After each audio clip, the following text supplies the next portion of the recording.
Сәлем достар, бүгін сіздерге өте дәмді, шырынды стейктің жасалу жолын көрсетемін. Видеоны соңына дейін қарап, менімен бірге болыңыздар.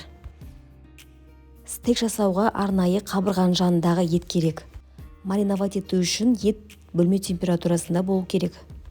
Ең алдымен соусын дайындап аламыз. 50 немесе 100 мл пісте майға сарымсақты үткіштен өткізіп саламыз.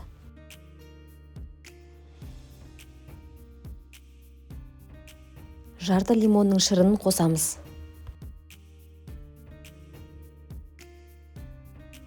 Араластырамыз. Бір қызанақтың қабығын ашып, өткіштен өткізіп аламыз.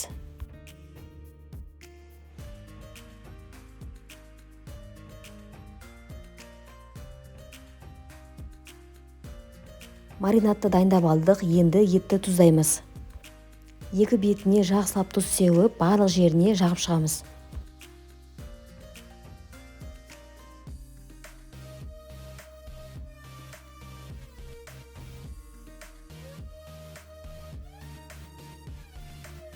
Енді екі бетіне қара бұрыш себеміз.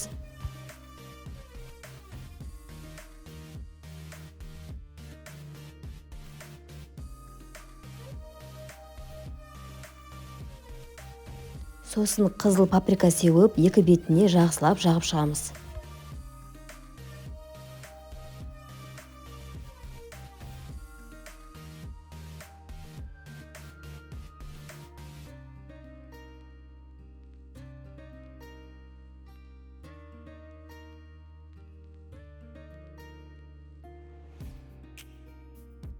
Енді дайындап алған чеснок соусын екі бетіне жақсылап жағып шығамыз.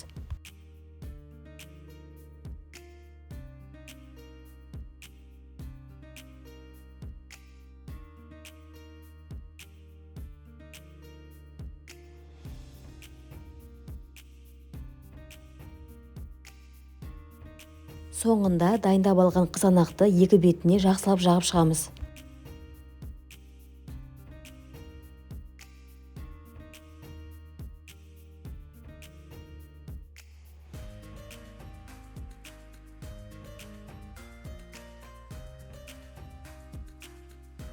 Енді ет толығымен маринадталу үшін бетін пакетпен жауып, тоңазытқышқа кемі 3-4 сағат немесе 5-6 сағатқа салып қоямыз.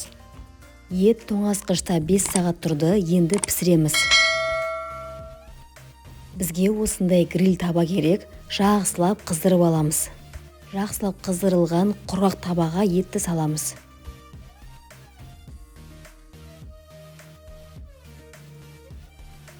Еттің бетіне кішкене өсімдік майын тамызамыз.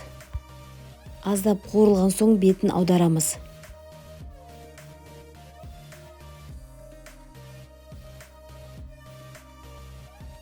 Еттің жанындағы май жиырыла бастағанда пышақпен кесіп жібереміз. Сонда ет толығымен қуырылады. Және аударамыз екінші бетіне қарай.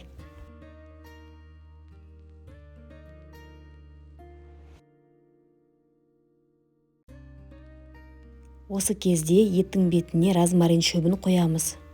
Етке өзгеше бір дәм беретін болады. Еттің екі беті де әбден қызарып қуырылған соң противенге салып, қызып тұрған духовкада 180 градуста 20 минутқа салып аламыз. Духовкада толығымен пісіп шығады.